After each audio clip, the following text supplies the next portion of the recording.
Tonight on CTV News at 6, blocking federal law.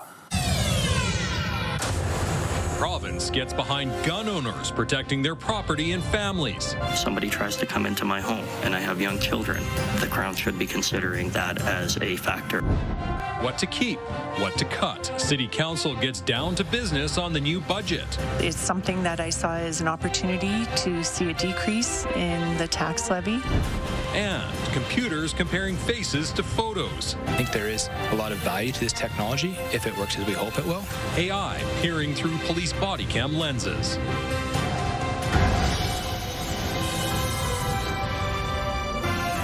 CTV Edmonton, local breaking news with Jeff Hastings.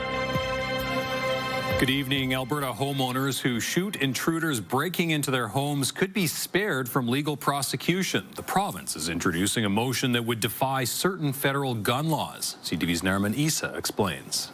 Albertans deserve to feel safe in their homes, full stop. We're not going to apologize for that whatsoever. The Alberta government is challenging federal gun laws with the Alberta Sovereignty Within a United Canada Act. We'll say to the Crown prosecution that we have no public interest in prosecuting individual Albertans who are defending themselves and their loved ones from a credible threat. Smith's government is introducing a new motion under the Act to protect law-abiding gun owners in Alberta.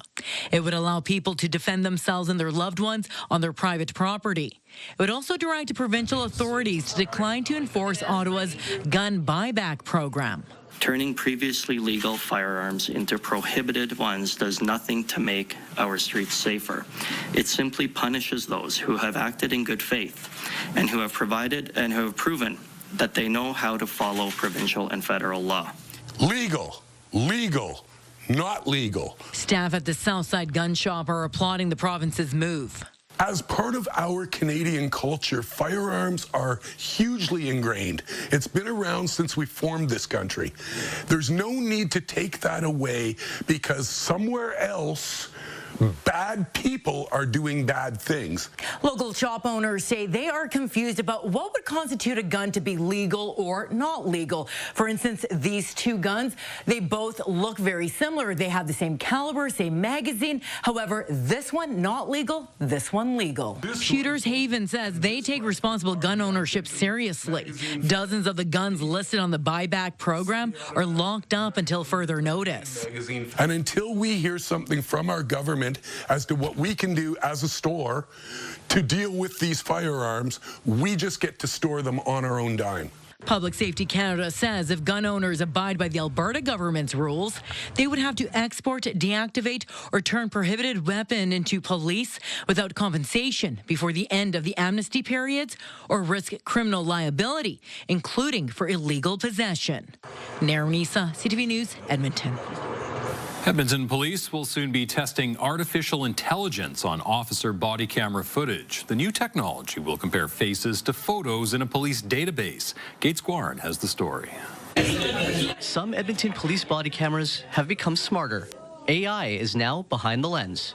I think there is a lot of value to this technology if it works as we hope it will. Edmonton Police has partnered with Axon Enterprise and will be the first police service in the world to test out the company's facial recognition tech.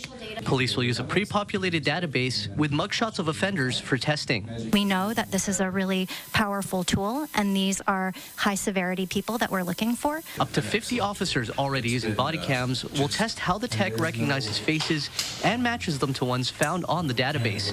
If one is found, it will be sent to a trained officer for review. The human reviewer is a really critical aspect of the entire system to make sure that with a system match, there's always an element of human discretion. Police say testing will not impact how officers conduct their usual duties, but there are concerns surrounding privacy. EPS has submitted a privacy impact assessment to Alberta's Privacy Commissioner, but she says there are already questions being raised. If you're using facial recognition technology and it's not accurate because it actually hasn't been trained appropriately on the data to recognize the population with which it's interacting, then we have an accuracy issue. And those issues could have serious consequences. The impacts to the public are significant if we have mismatches, false positive, false negatives. This is policing. This is serious. This has a real impact on people's lives. Axon acknowledges there were gaps using facial recognition in law enforcement, but the company is confident in its accuracy. And that's why we've put in guardrails in this technology to limit the distance and also to be only used in good lighting until we learn more about the capabilities. We really want to crawl before we run and before we try to walk to make sure that the technology is where it needs to be. Testing will take place throughout the month, and results will be given to the city's police commission to see if further testing is needed. Gates Gorin, CTV News, Edmonton. From road repairs to new buses and peace officers, City Council is digging into the details in the budget today. Councillors are now debating what to keep and what to cut, decisions that will determine how much more you'll pay in property taxes next year. Jeremy Thompson is at City Hall tracking the conversation and joins us live as Council wraps up its second day of budget talks. Jeremy.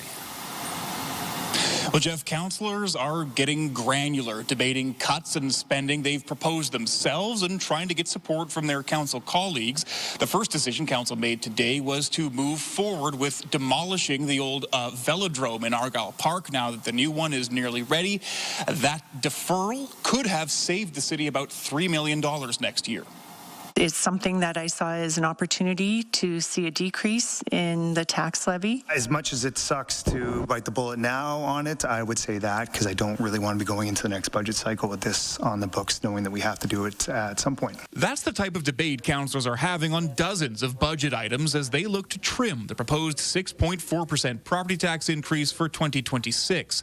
Along with the velodrome demolition, council rejected a number of cuts on the capital side of the ledger, electing to keep the $2 million for new bike racks on city buses and the $7 million for a new transit control center. In all, councillors proposed $31 million in new spending on capital projects and $14 million in cuts. On the operating side, again, more pitches for spending than saving. That includes a one-time $11 million payment to Explore Edmonton, the city's tourism and event attraction body. Mayor Andrew Knack admits it's a lot of money, but he believes it's good value. Every dollar we put into Explore Edmonton, we are seeing a $29 return for every dollar we put in. So when we talk about economic development, when we talk about boosting our local economy, that's the type of investment I think people can easily get behind. A decision on that funding will likely happen Wednesday. Council has approved $25 million in new spending for 25 new buses to replace the on-demand bus service in areas that have outgrown it. That money won't be on the books until 2027, so it won't affect the tax increase for next year. At a time where more people are moving to our communities who want to be able to have those quick, easy, and reliable ways to get to work, get to school, get to job interviews, investing in our public transit system is an important part of that. And with one of the final decisions council made today before breaking for the day was a proposal by Councillor Erin Rutherford. She was asking her council colleagues for $270,000 to do planning and design work on 3 playgrounds across the city. Council rejected that ask. It will pick up this budget talk tomorrow, and it has until Thursday to set that final tax increase for 2026. Jeff. All right, thank you, Jeremy. It's Jeremy Thompson live at City Hall. A jury trial for a Beaumont man accused of killing the mother of his young son is underway. The Crown is trying to prove Kenneth Skelly is guilty of second-degree murder. Amanda Anderson has the latest. Inside the Wetaskiwin courthouse, the Crown prosecutor's opening remarks painted a picture of lies used to cover up a murder. 40-year-old Teresa Oberle disappeared from her home in Beaumont in July 2023. Her body was later found near Whitecourt. This has been a really long process. We've been going through this for years. Also to taking care of her son. It's been a journey and a very emotional one. The Crown gave the jury her view of the case, a view she intends to prove throughout the trial. Kenneth Skelly is accused of second-degree murder for Oberle's death. The Crown claims he struck her in the head with a breaker bar in their garage. The jury heard you were going to hear him lie and hear about the lies he told police. The Crown believes killing her was his way out of the relationship. Several RCMP officers were called as witnesses. The officer who initially responded to do a wellness check when friends hadn't heard from Oberle was first. He told the court Skelly said she went to visit family in the U.S., but checks with CBSA and Homeland Security didn't have any record of her crossing the border. The jury was also shown a video of a statement Skelly gave to police when it went from a missing person investigation to a criminal one. During the video, Skelly described Oberle as unstable and out of control. He went on to say the morning of her disappearance, she was ranting about several things, and he told her he'd had enough and she had to go get help. He also recounted a story to the officer about people showing up at his house looking for Oberle, claiming she owed them $50,000. McLeave says as difficult as it is to hear some of the things being said in the courtroom, she feels it's important to be here for her friend and for the 5-year-old left without his mother. He misses his mother. He knows his mother's past, and we keep her very much a part of his life. The trial continues tomorrow. Amanda Anderson, CTV News, Wetaskiwin. Despite 14 UCP MLAs facing recall petitions, Alberta's Justice Minister says changes to the Act are not coming this week or this session. His confirmation comes after weekend comment from Danielle Smith had people anticipating otherwise. Connor Hogg has more. There will be some changes to election legislation coming forward on Thursday.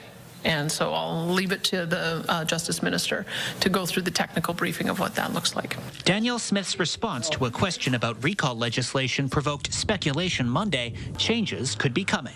We think that it's being weaponized by special interest groups to try and overthrow a government. That's not the intention of recall. It never was the intention of recall.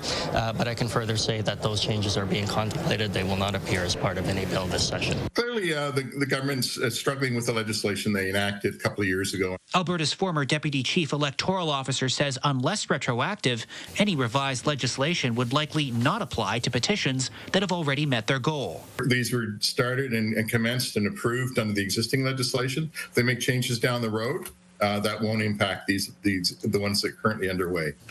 Some of the campaigns currently gathering signatures have January and February deadlines. They passed legislation with these rules less than a year ago, and they got a response to that, and they're following these rules. I wouldn't think that they would then change the rules mid-course. I think people are a bit frustrated that it's being used this way because I believe it is an important mechanism. Danielle Smith took a live audience poll at last weekend's UCP AGM, with more of the crowd clapping for changes to the rules than the idea of leaving them as is. The Justice Minister says the opinions shared by party members are being taken into consideration, as well as the opinions of non-UCP members. We'll make a decision if and when it's appropriate to do so. The current legislative session is expected to end next week. Connor Hogg, CTV News, Edmonton.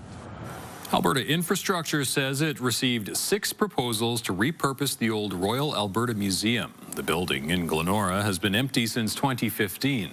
The province planned to tear it down to make room for green space. Heritage consultants and architects pushed to save the building.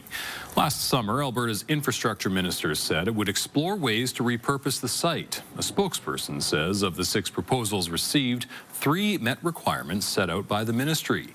They will not be made public since the government is still negotiating with the top-ranked proposal. Another big event is coming to Ice District.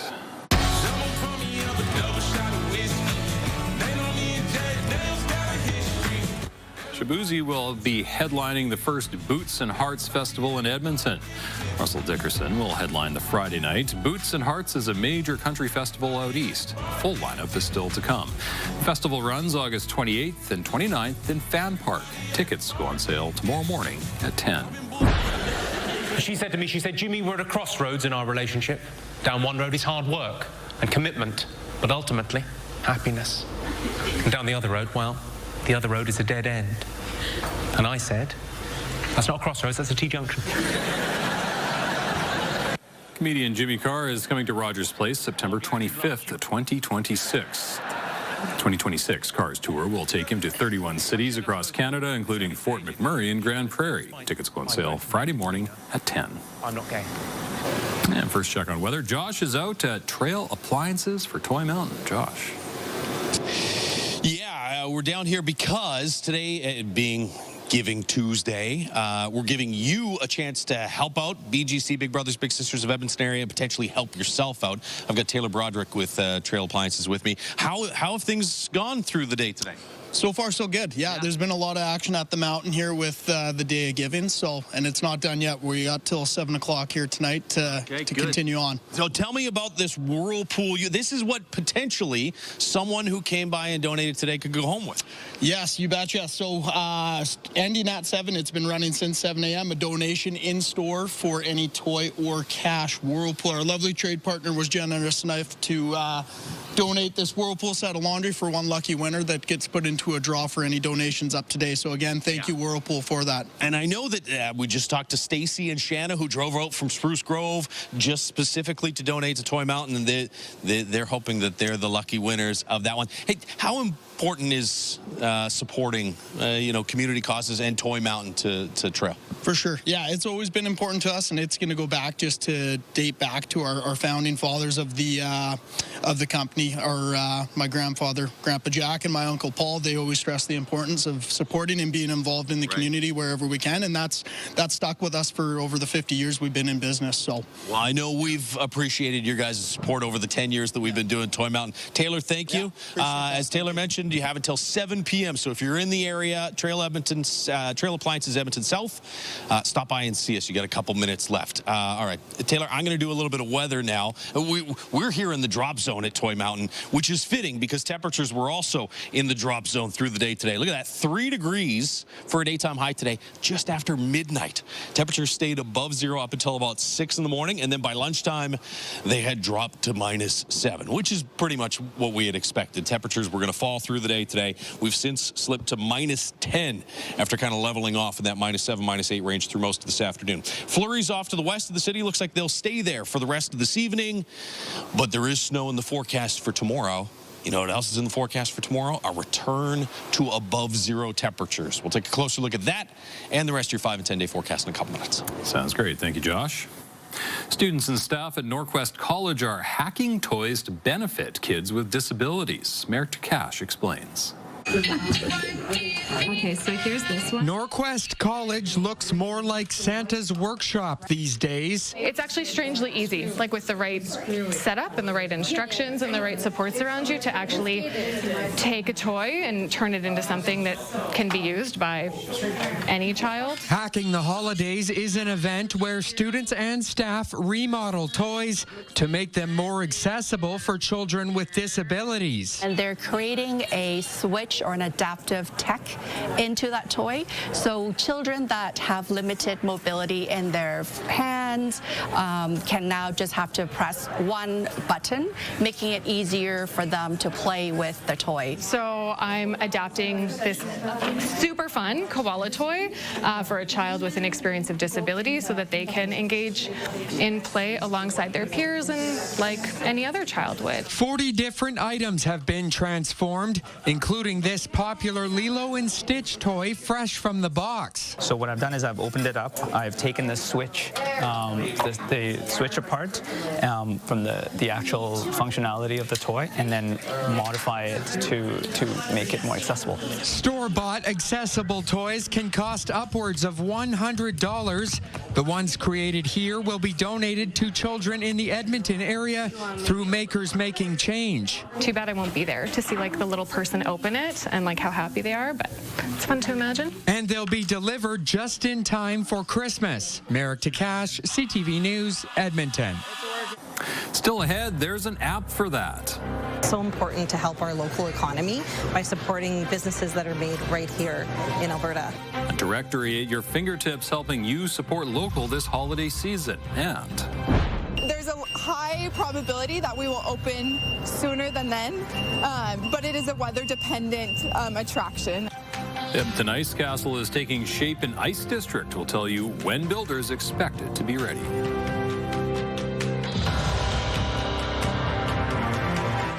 Programming brought to you by James H. Brown Injury Lawyers, the heavy hitters of injury law.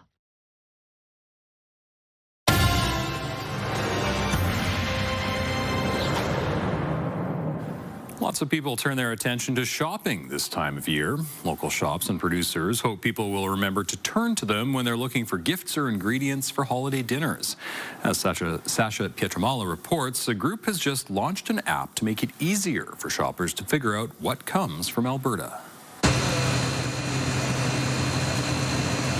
pasta pantry, the work starts before the doors even open. This Sherwood Park restaurant makes fresh noodles and meatballs every morning. We're making pasta in your neighborhood, and we're happy to serve you. Much of what is dished out here is sourced close to home. A lot of our ingredients are grown in Alberta, from our durum semolina flour to our cattle, like our beef, for our meatballs and meat sauce. Now more than ever, it's so important to support local. It's so important to help our local economy by supporting businesses that are made right here in Alberta. The new Made in Alberta app hopes to help. All you have to do is take a photo with the app or search a company or search a product, search a type of product, and it gives you a whole list of local alternatives.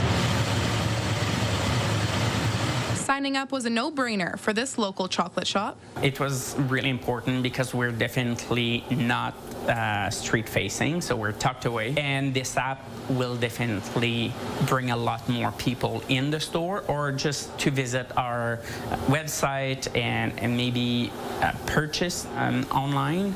And not all products need to be sourced from Alberta to meet app requirements. And as long as the last substantial transformation happens right here in Alberta. So that means you can bring those coffee beans in here, roast them here, package them here, and you're a local business and we want to support you.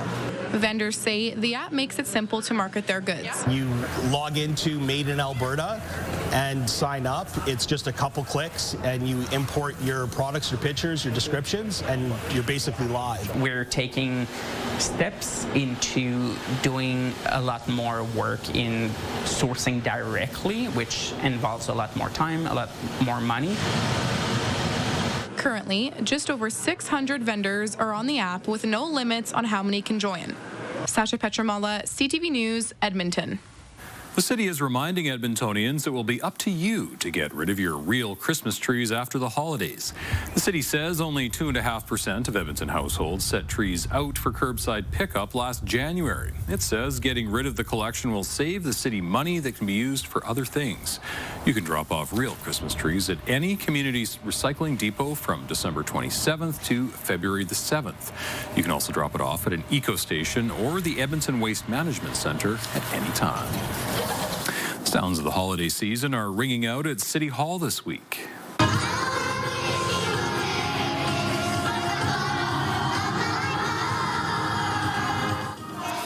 Elementary and junior high school choirs and handbell ensembles from across Edmonton are performing daily until Friday.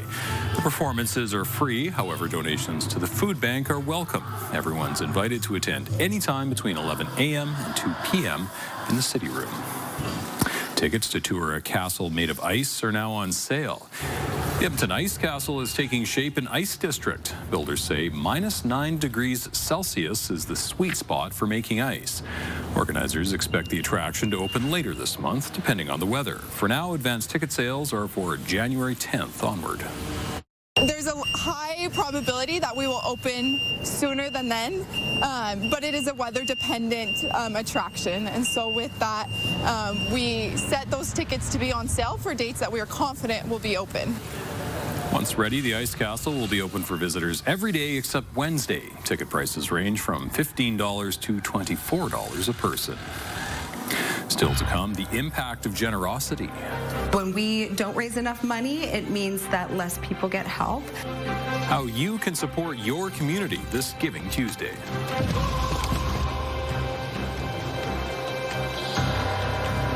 Well, you just heard about the ice castles. It's not great ice castle weather for tomorrow and Thursday. We're back into some sloppy zone temperatures.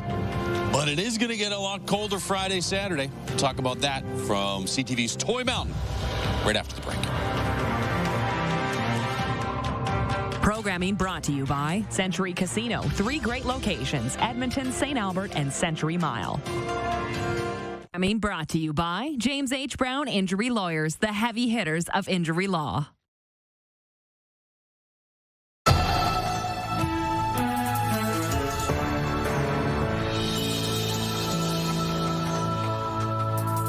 Some local charities and organizations are leaning on Giving Tuesday to help boost their budgets. As Miriam Valdez-Carletti reports, there's no shortage of people who need help.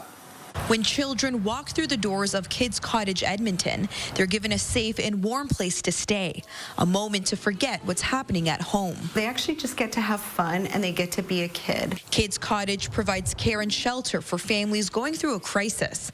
More than 600 kids fill these beds every year for up to 5 days at a time. For some kids, it's the first time that they've slept in an actual bed before, so lots of kids get really excited about that. Half of its annual operating budget comes from donations. It needs more than $1 million to keep its doors open. When we don't raise enough money, it means that less people get help and less children are cared for and more families are at risk.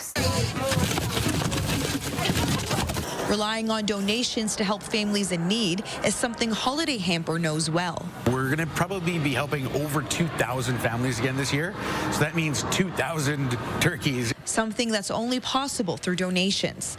With less than a month until Christmas, Holiday Hamper says it's $100,000 short of its fundraising goal. We just push as hard as we can these last couple of weeks before Christmas, but it's kind of like that ever since the pandemic. It's been challenging to raise that money. The organization is also looking for volunteer elves to deliver the meals. Another way you can help if you can't give a monetary donation. Some of the reactions are just amazing. I mean, we've had families with the kids at the door going, Santa's here, and it's really a great opportunity to really change somebody's Christmas. Donations made today to Holiday Hamper and Kids Cottage are being matched.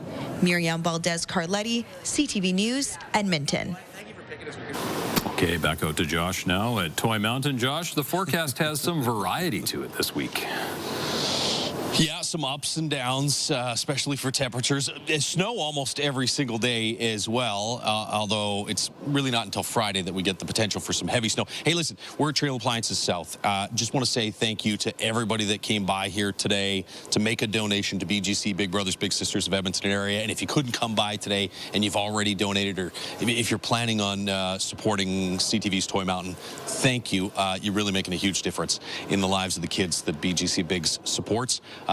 When we mentioned Stacy and Shanna that we met earlier, Greg and Lindsay just stopped by as well. So thank you to them and everybody else. All right, take a look outside right now with the Action Furnace River Valley Sky Cam. Action Furnace fixed right where it's free. We're under cloudy skies right now. -10 after starting the day at +3.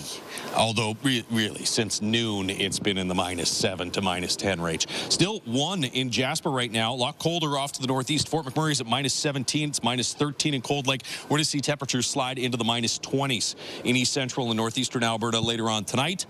Here in the Edmonton area, temperatures steady in the -10, -11 range for the next few hours, and then starting to climb after midnight. South of Red Deer, you've got some snow. Off to the northwest of Red Deer, you've got a little bit of snow, and it looks like pretty much all of that will stay off to the west of the Edmonton area. There's a slight chance, 9, 10 o'clock tonight, you might see a couple of flurries slide through, but really it looks like it'll just be cloudy through the overnight period. Some warmer air comes flowing in tomorrow. There's a low pressure system that'll move across northern Alberta. That'll bring snow to northern parts of the province, especially the northeast, by tomorrow afternoon. And on the southern edge of that system, you get a chance of some wet snow or flurries here in the Edmonton area. So late afternoon would be the most likely time frame.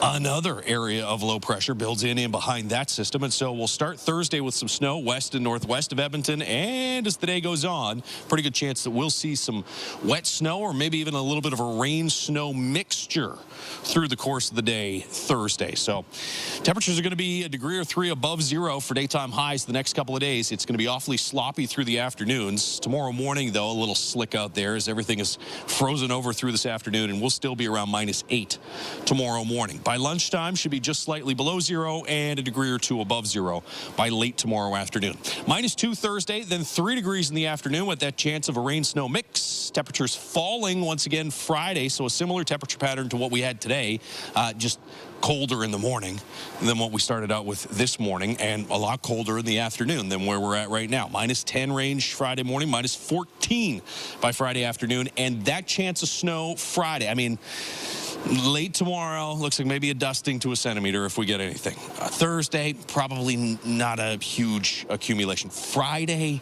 could be several centimeters worth of snow. So we'll watch that over the next little while. -12 for a high on Saturday under mostly cloudy skies. Still a chance of some flurries on Saturday, although it looks like the heavier snow should be out of the area by then. And then, just like we saw this past weekend, we go into the weekend with some really cold air. We start to come out of that coldest air on Sunday, and by the start of next week, maybe not as warm as it was to start this week, but temperatures should be back close to 0 by Monday, Tuesday of next week. So sloppy weather for the next couple of days, especially through the afternoon hours, and then a big cool down for Friday, Saturday, and Sunday.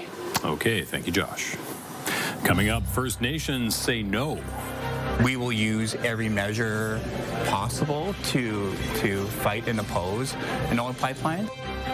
Chiefs united in opposition to a new pipeline between Ottawa and Alberta, and it's a real shining example of the feds, the provinces, and municipal agencies all working together. A record fentanyl bust in Canada. Programming brought to you by James H. Brown Injury Lawyers, the heavy hitters of injury law. Programming brought to you by Action Furnace. Fixed right or it's free.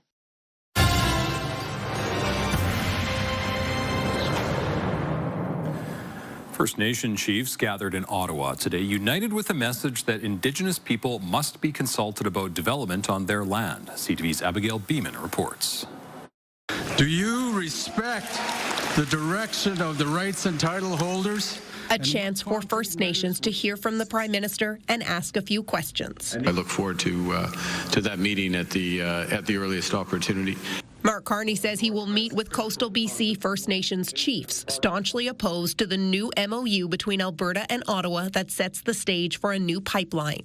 He also committed to a First Ministers meeting with First Nations in the new year.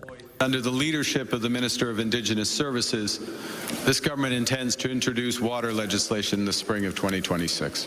Key on the day one agenda, an emergency resolution to keep the oil tanker ban and a call to scrap the new MOU. This resolution has been accepted.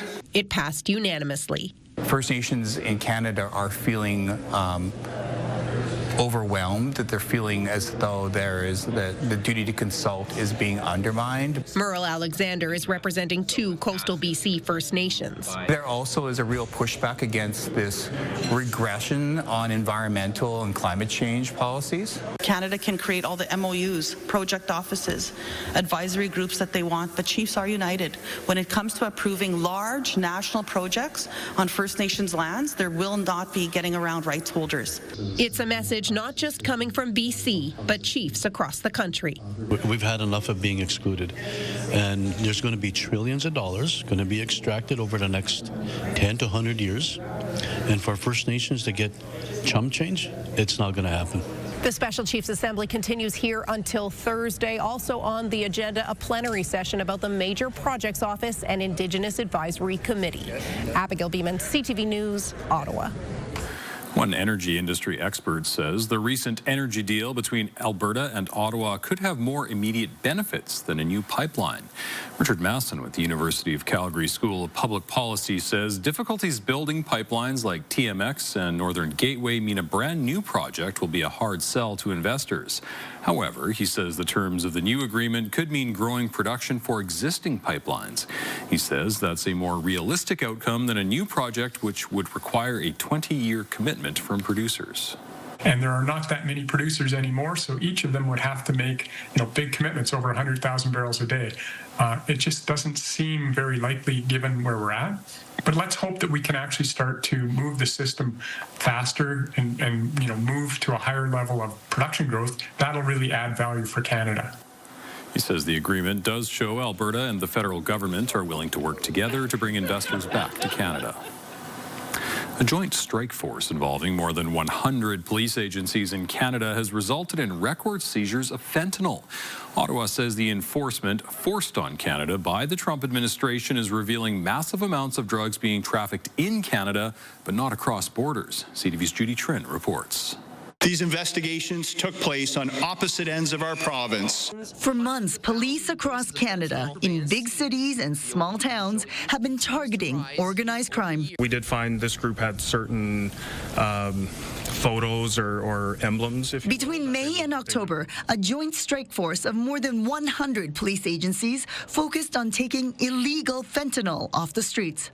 Police seized 386 kilograms of fentanyl, more than 1,700 kilograms of methamphetamine, and nearly 6,000 kilograms of cocaine, along with more than $13 million in cash. There's some big players here, and there's some smaller departments, but it's a real shining example of the feds, the provinces, and municipal agencies all working together. A chunk of fentanyl there. This is the second time that a national effort was coordinated by the RCMP to target deadly opioids after Donald Trump accused Canada of not doing enough to stem the flow of fentanyl across the border earlier this year. Canada's a very bad abuser. The RCMP say more than 8,000 arrests and charges were laid involving 200 organized crime groups.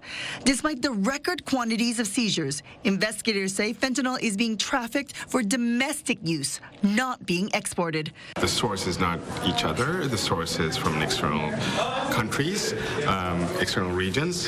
So fentanyl is not going certainly from Canada to the U.S. The RCMP say China continues to be the biggest source of precursor chemicals that go into the making of illegal fentanyl. In the near future, the Mounties plan to target ports, rail yards, and airports, along with drugs that are sent through the mail. Judy Trin, CTV News, Ottawa. Still ahead, a comeback story. They're really rambunctious. They're a lot of fun to watch in the wild. Vancouver Island marmot is being brought back from the brink of extinction, the effort that made it possible.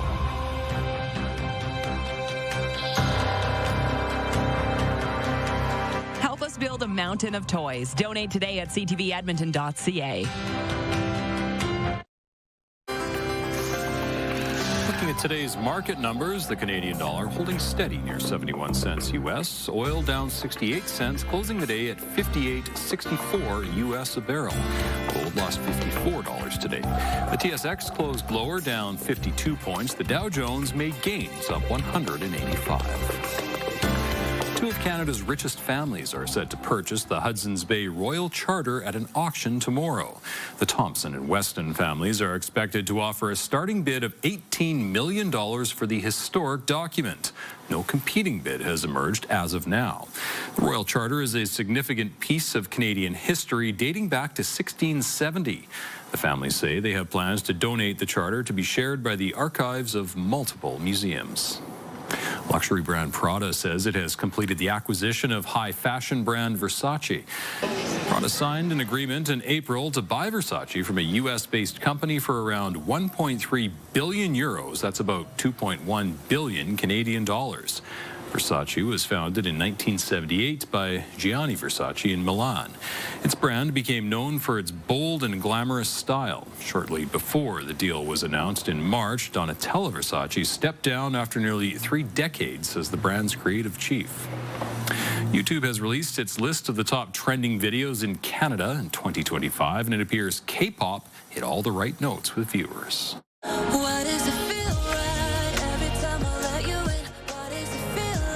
The hit Netflix animated movie K-pop Demon Hunters was one of the top trending topics. Multiple songs from the musical were also among the year's top trending tracks. The top song of the year was APT by Bruno Mars and Rosé, who is a star from the K-pop group Blackpink. It was the 5th fastest music video to reach 1 billion views.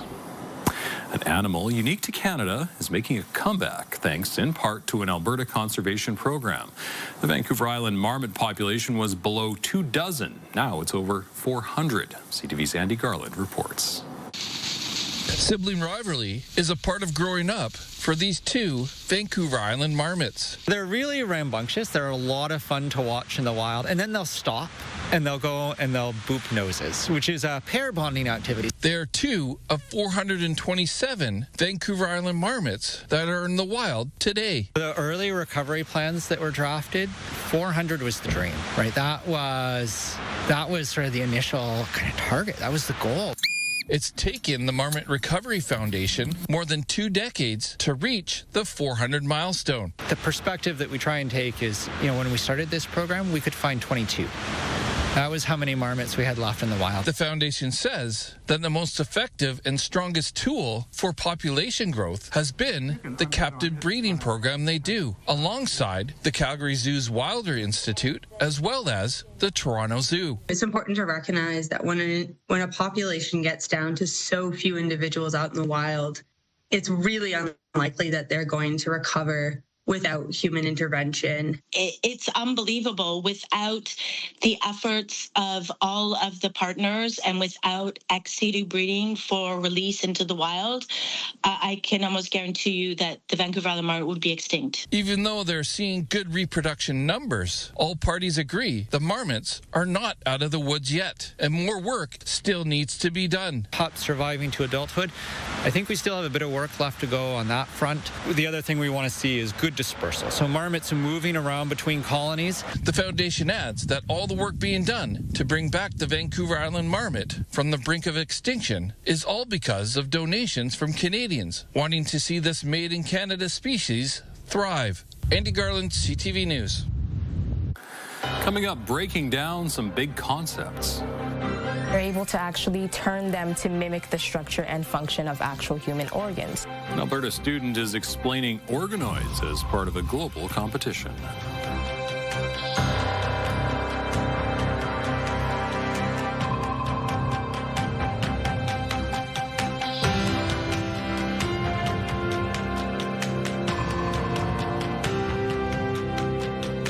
We've got another great night of entertainment coming up right here on CTV, starting at 7 with E-Talk.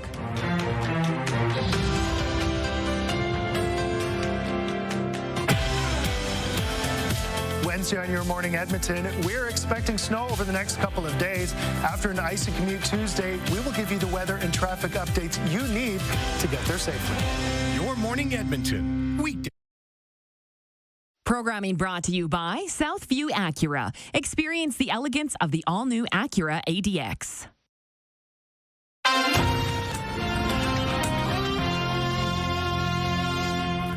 A grade 10 student from Alberta is one of 30 semifinalists in a global science competition.